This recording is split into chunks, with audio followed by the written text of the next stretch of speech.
En Afrique du Sud, le président Cyril Ramaphosa a renforcé en date du 15 juin les mesures de lutte contre le coronavirus face à une troisième vague de la pandémie.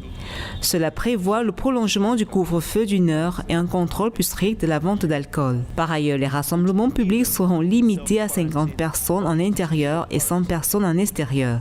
Officiellement, le pays du continent le plus touché par le virus, l'Afrique du Sud fait face depuis 2 semaines à un doublement du nombre de contaminations quotidiennes et une augmentation de près de 60% des hospitalisations. Cette recrudescence coïncide avec les difficultés du programme de vaccination.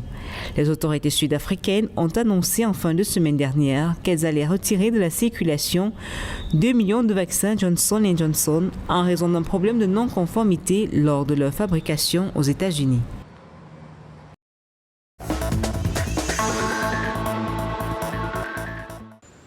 En date du 15 juin, le ministère tunisien de la Santé a annoncé qu'au 94e jour de la campagne nationale de vaccination qui avait débuté le 13 mars dernier, 24 341 doses de vaccins anti-Covid ont été administrées. Selon le même rapport, quelques 373 763 personnes ont déjà reçu les 2 doses du vaccin et sont ainsi entièrement vaccinées.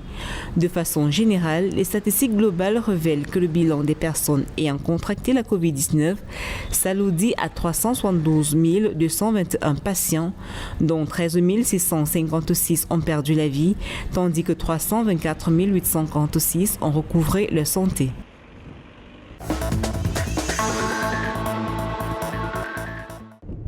Le Nigeria s'attend à une deuxième expédition de près de 4 millions de doses de vaccins anti-Covid d'ici début août et prévoit de reprendre la distribution des premières doses qui avaient été interrompues pour économiser son approvisionnement pour les deuxièmes doses. Le Nigeria n'a jusqu'à présent administré une première dose qu'à environ 2 millions de ses 200 millions d'habitants, avec moins de 700 000 ayant reçu une deuxième dose.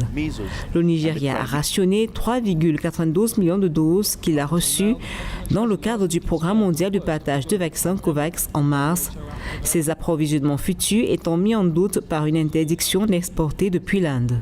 Le Nigeria s'attend désormais à une deuxième livraison de 3,92 millions de doses du vaccin AstraZeneca COVID-19 d'ici fin juillet ou début août.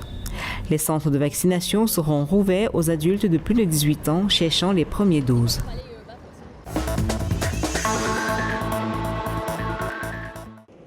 Les aéroports du Cameroun enregistrent des pertes sèches de 17 milliards de francs CFA en 2020 du fait du Covid-19, soit moins 49% en valeur relative.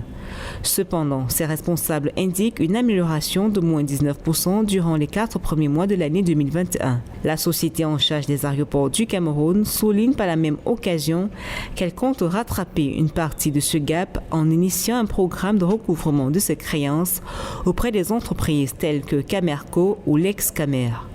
Il convient de rappeler que pour relever cette entreprise publique, un plan d'action stratégique 2021-2024 est en cours de finalisation. Ceci a l'effet de donner plus de visibilité et d'éclat aux actions de modernisation des aéroports du Cameroun.